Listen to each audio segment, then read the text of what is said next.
Hi guys, अस्सलाम वालेकुम। मैं हूं राजा ज़रियात और आप देख रहे हैं जी एचवीएसी प्रोफेशनल्स। तो आज हम बात करेंगे जी chilled water pipe hydro test या chilled water pipe pressure test के ऊपर। ठीक है जी, कि प्रेशर टेस्ट क्या होता है, ये क्यों किया जाता है और कितना प्रेशर टेस्ट रिकमेंडेड है, कितना प्रेशर टेस्ट किया जाना चाहिए चिल्ड वाटर पाइप लाइन को। तो फर्स्ट ऑफ ऑल तो ये चीज़ समझने कि chilled water pipe pressure test जो है ये एक लीक टेस्ट होता है, जिसको पाइप इंस्टॉलेशन के बाद पाइप इंस्टॉलेशन कंप्लीट होने के बाद जो है वो पूरे सिस्टम को प्रेशराइज करके चेक किया जाता है कि कहीं पर कोई थ्रेडेड या वेल्डिंग जॉइंट जो है वो कहीं लीकेज तो नहीं है। ठीक है, तो ये वो लीकेज टेस्ट करने के लिए हाइड्रो टेस्ट किया जाता है या चिल्ड वाटर पाइप का प्रेशर टेस्ट किया जाता है। तो अब आते हैं जी chilled water pipe pressure test के प्रोसेस की तरफ कि यहाँ पे हमें फर्स्ट ऑफ ऑल कहाँ से स्टार्ट करना है। तो नंबर 1 ये है कि आपकी जो पाइपिंग है, आपकी जो इंस्टॉलेशन है वो एज़ पर डिज़ाइन या एज़ पर ड्राइंग आपकी इंस्टॉलेशन जो है वो अप्रूव्ड होनी चाहिए।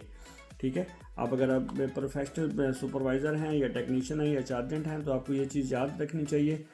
कि आपने प्रेशर टेस्ट उस वक्त तक नहीं करना जब तक आपकी इंस्टॉलेशन अप्रूव ना हो जाए। अगर आपकी इंस्टॉलेशन अप्रूव नहीं होती, आप प्रेशर टेस्ट करते हैं, कंसल्टेंट आने के बाद कोई छोटा सा कमेंट दे देता है तो आपका पूरे का पूरा सिस्टम या आपकी पूरी की पूरी वर्किंग है वो प्रेशर टेस्ट की वो सारी की सारी वेस्ट हो जाएगी। ठीक है, तो आपने ये चीज़ ध्यान में रखनी है कि आपने उस वक्त तक प्रेशर टेस्ट नहीं करना जब तक आपकी इंस्टॉलेशन अप्रूव ना हो जाए। ठीक है, आपकी इंस्टॉलेशन अप्रूव होने के बाद आपने फर्दर अपना प्रेशर टेस्ट के लिए प्रोसीड करना है। तो प्रेशर टेस्ट के लिए ये ज़रूरी है कि आपके तमाम पूरे का पूरा सिस्टम जो है वो 100% क्लोज होना चाहिए। कहीं पर भी कोई भी डेड प्लग ओपन नहीं होना चाहिए, कोई जूनियर्स ओपन नहीं होने चाहिए। आपने इस चीज़ को एक थॉरली अपना ख़ुद से प्री कमिश्निंग करनी है पूरे सिस्टम की। ठीक है, जिस भी लाइन की आपने प्रेशर टेस्टिंग करनी है, जब आप इंश्योर हैं कि आपकी पूरी की पूरी लाइंस कंप्लीट हैं, कहीं पर कोई ओपन पॉइंट नहीं है, हर चीज़ जो है वो आपने डेड कर दी है। अब सेकंड थिंग ये है कि आपने अपने चिल्ड वाटर पाइप के अंदर देखना है कि आपका लूप ज़रूर होना चाहिए। ठीक है, लूपिंग होनी चाहिए ताकि आप एक लाइन से पानी फिल करें, दूसरी लाइन तक पानी को ऑटोमेटिकली घूम के आना चाहिए। तो जब हम पाइपिंग की बात करते हैं कि जब हम पाइपिंग का प्रेशर टेस्ट कर रहे होते हैं तो उसके अंदर फिर यूनिट्स इंक्लूड नहीं होते। ठीक है, उसमें FCU है, AHU है, FAHU है, हीट एक्सचेंजर्स हैं, पंप्स हैं, ये इंक्लूड नहीं होते। एक्सक्लूडिंग देम हम अपने सिस्टम को जो है वो प्रेशराइज करेंगे। उसकी रीज़न मैं आपको फिर बाद में बताता हूँ। ठीक है, आपने जहाँ तक आपने प्रेशर टेस्ट करना है वहाँ पे आपने एंड पे किसी एक स्पॉट के ऊपर आपने लूप कर लेना ताकि आपका सप्लाई और रिटर्न दोनों के अंदर जो है पानी एक साथ फिल हो जाए। ठीक है, लूप करने के बाद आपने ये चीज़ देख लेनी है कि आपके सिस्टम के अंदर जो हाईएस्ट पॉइंट है, जो सबसे ऊंचा पॉइंट है, वहाँ पर आपका एयर वेंट होना बहुत ज़रूरी है। अगर आपके सिस्टम के अंदर आपने एयर वेंट नहीं लगाया और आपने सिर्फ वाटर फिलिंग स्टार्ट कर दी है तो याद रखिएगा आपका प्रेशर टेस्ट कभी भी आपको पूरा नहीं मिलेगा। आप प्रेशर करके जाएंगे, अगले दिन आएंगे, क्योंकि 24 आवर्स आपने सिस्टम के अंदर सिस्टम को प्रेशराइज रखना होता है। ये एज़ पर कंसल्टेंट रिक्वायरमेंट होती है और एज़ पर स्टैंडर्ड भी यही है कि जब आपने सिस्टम को प्रेशराइज करना है तो अपने 24 आवर्स के लिए सिस्टम को प्रेशराइज रखना है। ठीक है, तो 24 आवर्स के बाद कंसल्टेंट या जो भी आपके इंस्पेक्टर्स हैं वो आके चेक करेंगे कि क्या आपके सिस्टम का प्रेशर उतना ही है जितना यस्टरडे हमने मतलब प्रेशराइज किया था या कम हो गया। अगर कम ज़्यादा होगा तो उसके ऊपर वो बात कर लेते हैं, एक बार प्लस माइनस की गुंजाइश होती है। लेकिन जब इससे ज़्यादा होता है तो वो उनको इस चीज़ के बारे में पता चलता है कि आपके सिस्टम के अंदर अभी तक भी एयर स्टक है, जिसकी वजह से प्रेशराइज करने के बाद भी आपको लीकेज नहीं मिलती लेकिन प्रेशर ड्रॉप हो रहा है। तो इसका मतलब यह है कि आपके सिस्टम के अंदर कहीं ना कहीं पे एयर स्टक हुई भी है। जितना मर्जी प्रेशर कर लें वो एयर निकलेगी नहीं जब तक आप उसको मैनुअली रिलीज़ नहीं करेंगे। ठीक है, तो याद रखिएगा बेहतरीन प्रेशर टेस्ट अगर आपने लेना है तो आपके वैलिड पॉइंट्स के ऊपर, जो अच्छे पॉइंट्स हैं जहाँ से एयर रिलीज़ होगी, ठीक है, उन पॉइंट्स के ऊपर आपका एयर वेंट ज़रूर होना चाहिए। और याद रखिएगा जब भी आप वाटर फिलिंग करेंगे तो एयर हमेशा नीचे से ऊपर को उठती है। ठीक है, तो कभी भी ऐसा ना सोचें कि हम इधर से पानी भर रहे हैं तो लेफ्ट से दूसरे पाइप से हमारी मुकम्मल एयर निकल रही है। ठीक है, तो याद रखें जिस लाइन के अंदर आप पानी भर रहे हैं उसके टॉप के ऊपर भी आपका कोई ना कोई एयर वेंट ज़रूर होना चाहिए ताकि आप जिस लाइन को जिसमें पानी फिलिंग कर रहे हैं उसका ऊपर से आपकी एयर निकलने का रास्ता ज़रूर होना चाहिए, ठीक है। जब आपकी एयर बिल्कुल निकल जाती है और आपका सिस्टम मतलब मुकम्मल पानी से फिल्ड हो जाता है, उसके बाद आपने प्रेशर स्टार्ट करना होता है। अब प्रेशर स्टार्ट करने के लिए हमारे पास दो चीज़ें होती हैं, एक हैंड पंप होता है और एक हमारे पास इलेक्ट्रिक पंप होता है। अगर तो हमने थोड़ा प्रेशर करना है, मतलब 5 6 7 बार तक हमने टेस्टिंग करनी है, तो हम मैनुअल प्रेशर पंप से जो है वो प्रेशराइज सिस्टम को कर सकते हैं। बट अगर हमने 12 बार 15 बार 18 बार ये इससे ऊपर जाना है, तो फिर हमें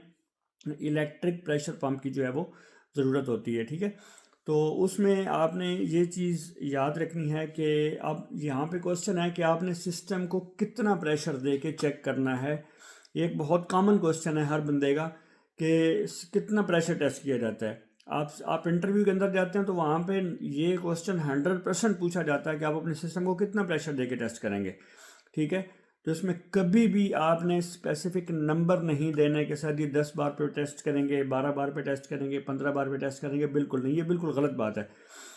आपसे कोई भी कंसल्टेंट, कोई भी इंस्पेक्टर, कोई भी इंटरव्यूअर आपसे पूछता है कि आपने पाइपलाइन को प्रेशर दे के टेस्ट करना है तो आप कितना प्रेशर देंगे, ठीक है। तो सिंपली आपने इसका यही जवाब देना है कि सर जितना उसका वर्किंग प्रेशर होगा उसके 1.5 गुना हमने उसमें प्रेशर टेस्ट करना है। अब वर्किंग प्रेशर डिफरेंट प्रोजेक्ट के ऊपर डिफरेंट हो सकता है, अकॉर्डिंग टू हाइट डिफरेंट हो सकता है, लेंथ में डिफरेंट हो सकता है, कि आपकी लाइन कितनी लंबी जा रही है, आपकी लाइन कितनी हाइट में जा रही है, आपका 10 फ्लोर की बिल्डिंग है, 40 फ्लोर की बिल्डिंग है, 70 फ्लोर की बिल्डिंग है, ठीक है। तो अब उसके अंदर डिफरेंट होता जाएगा कि आपका वहाँ पे प्रेशर जो है वो अलग अलग आएगा और उसी के अकॉर्डिंग आपका वर्किंग प्रेशर डिफरेंट हो जाएगा। लेकिन जो भी आपका वर्किंग प्रेशर होगा, जो भी डिज़ाइन के अंदर दिया होगा कि आपका ये वर्किंग प्रेशर है और इसके अकॉर्डिंग आपने इसको टेस्ट करना है, तो आपने जो भी वर्किंग प्रेशर दिया जाएगा उससे 1.5 गुना आपने, सपोज अगर वर्किंग प्रेशर 10 बार दिया गया तो आपने 15 बार पे अपनी लाइन को टेस्ट कर लेना, 17 18 19 बार पे जाने की ज़रूरत ही नहीं है, ठीक है। अगर आपका वर्किंग प्रेशर 20 बार दिया गया है तो आपने उसका 1.5 गुना यानी कि 30 बार आपने उसको प्रेशर टेस्ट कर लेना, ठीक है। तो आप इसको PSI में या बार दोनों में चेक कर सकते हैं, एक ही गेज के ऊपर दोनों रीडिंग्स होती हैं, ठीक है। एक बार के अंदर 14.5 PSI जो होते हैं इक्वल होते हैं, एक बार इक्वल होता है 14.5 PSI के, ठीक है। तो आप उसे कन्वर्ट कर सकते हैं कि कितने PSI प्रेशर टेस्ट करना है या कितने बार पे प्रेशर टेस्ट करना है। तो नॉर्मली चिल्ड वाटर पाइपिंग जो है वो हम बार के अंदर ही कंसिडर करते हैं क्योंकि बड़ी रीडिंग्स होती हैं। आपको पता चल गया कि आपने प्रेशर कितना देना है, वर्किंग प्रेशर से 1.5 गुना ज़्यादा। अगर वर्किंग प्रेशर 10 है तो आपने उसको मल्टीप्लाइड बाई 1.5 कर देना है, तो जो भी जवाब आएगा आपने उतना प्रेशर टेस्ट, वो आपका टेस्टिंग प्रेशर होगा, ठीक है। तो कहीं भी इंटरव्यू के अंदर ये क्वेश्चन आता है कि आपका मतलब चिल्ड वाटर पाइप में प्रेशर टेस्ट क्या होगा, तो वर्किंग प्रेशर के 1.5 गुना, ठीक है। तो वर्किंग प्रेशर आप बता दें, टेस्टिंग प्रेशर हम बता देंगे। अगर कंसल्ट मतलब इंटरव्यू कहता है जी हमारे पास 12 बार है वर्किंग प्रेशर, तो सिंपली 18 बार आपका टेस्टिंग प्रेशर हो जाएगा, ठीक है। एक तो ये चीज़ आपने ध्यान में रखनी है। दूसरा, जैसे ही आप प्रेशर टेस्ट करेंगे आपने अपने एयर वेंट्स का प्रॉपर ख्याल रख लिया, आपकी एयर कहीं पे सिस्टम में स्टक नहीं है, आपकी लीकेज कहीं पे नहीं है, ठीक है। करने के बाद आपने सिस्टम को क्लोज़ कर देना है, ठीक है। क्लोज़ करने का मतलब आपने सिस्टम को जैसे एक बार प्रेशर टेस्ट कर दिया, आपने उसके ऊपर मास्किंग टेप लगा के डेट एंड टाइम लिख लेना है कि इतने टाइम में हमने आज प्रेशर टेस्ट किया था और हमारा इतने पे हम इसको प्रेशर छोड़ के जा रहे हैं। नेक्स्ट 24 आवर्स के बाद जो है हम आगे देखेंगे कि हमारा प्रेशर हमें कितना मिलता है, ठीक है। तो एटमॉस्फेरिक प्रेशर का और टेम्परेचर का, जो उस वक्त करंट टेम्परेचर चल रहा होता है उसका बहुत बड़ा फ़र्क पड़ता है, ये बात याद रखिएगा। ये अक्सर हमारे सुपरवाइज़र भी इस चीज़ के ऊपर मिस्टेक कर देते हैं कि आपको 18 बार टेस्टिंग 17-18 बार टेस्टिंग प्रेशर चाहिए या आपको 14-15 बार टेस्टिंग प्रेशर चाहिए। आपने PN16 की फिटिंग लगाई हुई है, आपने 14 बार तक 15 बार तक टेस्टिंग प्रेशर दे दिया। अब गर्मियों का सीज़न चल रहा है, 48-49 डिग्री अगर बाय टेम्परेचर चल रहा हो और आपकी लाइन आउटसाइड में हो तो ऑब्वियसली वो आपका 2 से 3 से 4 बार तक प्रेशर भी जो है वो इंक्रीज़ हो सकता है, ठीक है। तो ये चीज़ें चूँकि हम लोग कंसिडर नहीं करते नॉलेज ना होने की वजह से, तो इस चीज़ के ऊपर वो आपने खसूसी तवज्जो रखनी है कि जब कभी भी आपकी पाइपलाइन आउटसाइड में है सॉरी, या इवन अगर बिल्डिंग के अंदर भी है लेकिन गर्मियों का सीज़न चल रहा है, मतलब गर्मी पीक पे चल रही है, जून जुलाई का महीना चल रहा है और आपने प्रेशर टेस्ट कर दिया, तो आपने ये क्वेश्चन अपने जहन के अंदर रखना है कि आपने आपका जो भी रिक्वायर्ड प्रेशर टेस्ट है उससे आपने 1.5 से 2 बार कम रखना है, ठीक है, क्योंकि वो हीट की वजह से ऑटोमेटिकली बढ़ेगा, ठीक है। और ये चीज़ आप कंसल्टेंट को समझा भी सकते हैं और कंसल्टेंट इन चीज़ों के ऊपर एग्री भी करते हैं कि हाँ इतनी ज़्यादा गर्मी के अंदर जो है वो प्रेशर जो है वो बढ़ सकता है, बढ़ सकता नहीं बल्कि बढ़ता है, ठीक है, क्योंकि ये नेचुरली लॉ है कि गर्म होने से चीज़ें फैलती हैं। पानी भी जो है वो भी मतलब गर्म होने पे फैलता है, और जैसे फैलता है अब वो लाइन आपकी क्लोज होती है, क्लोज होने के साथ उसका प्रेशर अंदर ही अंदर बढ़ जाता है, ठीक है। और सम टाइम ऐसा होता है कि आप गर्मी के अंदर मतलब 12, 12:30, 1, 2 बजे के करीब आप अपना प्रेशर टेस्ट करते हैं, 14-15 बार पे आप रख के जाते हैं, अगले दिन आते हैं तो आपका प्रेशर टेस्ट 12 बार पे होता है, ठीक है। अब इसकी ये दोनों रीज़न भी हो सकती हैं कि जब आप प्रेशर टेस्ट कर रहे थे आप मतलब टॉप की गर्मी थी, जब आप सुबह आए आपने आके 8, 9, 10 बजे चेक किया तो आपका प्रेशर आपको लो मिलेगा, लेकिन सेम टाइम पे जब आप जाएंगे 12, 1 बजे, 2 बजे, उसी गर्मी के अंदर उस टाइम आप वेट करेंगे 24 आवर्स के बाद, तो आपका टेम्परेचर, आपका प्रेशर जो ऑलमोस्ट बराबर हो चुका होगा, ठीक है। बाकी एक बात मैं करना चाहूँगा जी, अपने जितने भी मेरे सुपरवाइज़र्स और टेक्नीशियंस स्पेशली मुझे सुन रहे हैं कि प्रेशर टेस्ट के अंदर जो है वो डंडी मारना, ठीक है, हमारे पास बहुत सारे तरीके होते हैं जी, मास्किंग टेप को उतार के प्रेशर को एडजस्ट करना, अगर एक जगह से प्रेशर ड्रॉप हो चुका है किसी और लूप पे जाके हम मतलब डेड प्लग ओपन करके वहाँ पे प्रेशर गेज लगा के प्रेशर को पूरा कर देना, तो मतलब इस तरह से, तो इस तरीके से हम प्रेशर तो पूरा कर सकते हैं, कंसल्टेंट को तो हम राज़ी कर लेंगे, लेकिन इन फ्यूचर जब हमें लीकेज नहीं मिलेंगी तो फिर हमारे अपने लिए प्रॉब्लम्स होती हैं, ठीक है। तो इस चीज़ का आपने ध्यान रखना है कि प्रेशर टेस्ट को आपने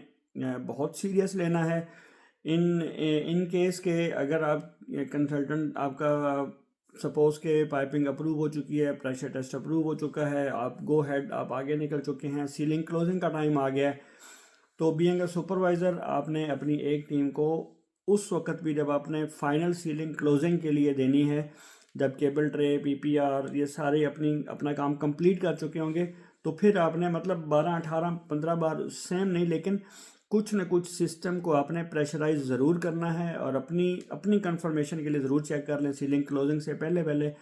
कि आपका सिस्टम जो है उसमें कोई किसी किस्म की लीकेज नहीं है, क्योंकि सम टाइम क्या होता है केबल ट्रे की टीम आती है, पीपीआर की टीम आती है, ड्रेनेज की टीम तो खैर ऑलरेडी पहले काम करके जा चुकी होती है, पीपीआर की आती है, केबल पुलिंग्स की टीम आती हैं, तो स्पेशली केबल पुलिंग वाले जो इलेक्ट्रीशियंस होते हैं या जो कॉन्ट्रैक्टर्स सम टाइम आ जाते हैं, तो वो क्या करते हैं, केबल पुल करने के बाद अब खाने के लिए गए तो क्या करें जी, केबल वापस ना चली जाए, रोल ना हो जाए या किसी के ऊपर गिर ना जाए, तो जहाँ पे उनको कोई भी चीज़ नज़र आती है उसके साथ वो केबल को बांध देते हैं। तो सम टाइम ऐसा भी होता है कि वो आपके पाइप के साथ, चिल्ड वाटर पाइप के साथ जो है वो केबल को बांध देते हैं, और अगर कहीं पर आपकी थ्रेड प्रॉपर टाइट नहीं हुई, आपकी थ्रेडिंग मतलब कमज़ोर है, या पाइप फिटर ने जब वो मशीन के ऊपर थ्रेडिंग कर रहा होता है तो उसने डाई को बहुत ज़्यादा टाइट किया होता है, तो वहाँ पे आपका पाइप बहुत ज़्यादा वीक हो चुका होता है, और उसके साथ कोई भी चीज़ बनते हैं तो हल्का सा क्रैक आ जाता है, तो फिर वहाँ से वो थ्रेड्स जो हैं वो आपके टूट जाते हैं। तो ये एक बहुत इंपॉर्टेंट चीज़ है, इसके ऊपर आपने लाजमी तवज्जो रखनी है कि जब भी आप अपनी सीलिंग क्लोजिंग के लिए दें, आप साइन कर रहे हो, तो उससे पहले आपने एक बार अपनी कंफर्मेशन ज़रूर कर लेनी है कि आपका सिस्टम जो है वो कहीं पर भी अभी लीकेज नहीं है, everything is fine, we can proceed for the ceiling closing, ठीक है। तब आपने अपनी सीलिंग क्लोजिंग के लिए गो हेड देना, ठीक है। तो ये प्रेशर टेस्टिंग की कुछ मेन चीज़ें थी जो मैंने आपको बताई हैं। अगर आपको और भी कुछ चीज़ें चाहिए हों, बल्कि मैं एक चीज़ बताना भूल गया, ये पाइपलाइन टेस्ट अलग होती है और आपकी जो मशीन्स हैं उनका प्रेशर टेस्ट जो बाल पैकेज का वो अलग होता है, ठीक है। आपका पूरा सिस्टम जो है 17, 18, 19 बार के ऊपर या 12, 13 बार के ऊपर आप टेस्ट कर लेते हैं, लेकिन जब आपकी मशीन की बारी आती है तो मशीन आपने 17, 18 बार के ऊपर या 15, 16 बार के ऊपर टेस्ट नहीं करनी, क्योंकि कॉपर की कॉइल्स होती हैं और वो इतने प्रेशर के लिए डिज़ाइन सेम टाइम नहीं होती, ठीक है, क्योंकि वर्किंग प्रेशर इतना ज़्यादा नहीं होता, तो उसमें जो है वो आपने कोशिश करनी है कि थोड़ा प्रेशर दे के आप चेक कर लें, क्योंकि वो ऑलरेडी फैक्ट्री टेस्टेड होती हैं, तो अब थोड़े प्रेशर पे भी जो है वो 5 बार 6 बार के ऊपर आप अपना चेक कर सकते हैं कि आपकी मशीन जो है कहीं पर उसकी लीकेज नहीं है, ठीक है। तो अगर लीकेज नहीं है तो आप अपना प्रोसीड कर सकते हैं।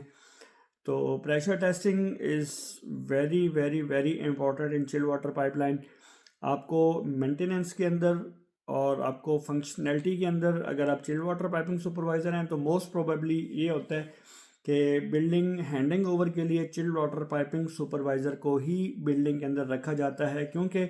वो डक्टिंग, पाइपिंग और इन सब के रूट्स को जानता होता है। तो चूंकि उसकी फील्ड पाइपिंग होती है तो वो पीपीआर और ड्रेनेज और इन चीज़ों को भी बड़े आराम से हैंडल कर सकता है। ठीक है,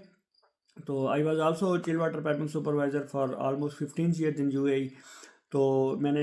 एज अ एमईपी सुपरवाइज़र भी काम किया है, एज अ मैकेनिकल सुपरवाइज़र भी काम किया है, और as a chill water piping HVAC supervisor, मतलब जो भी फील्ड रिलेटेड हमें डेजिग्नेशन मिलते रहे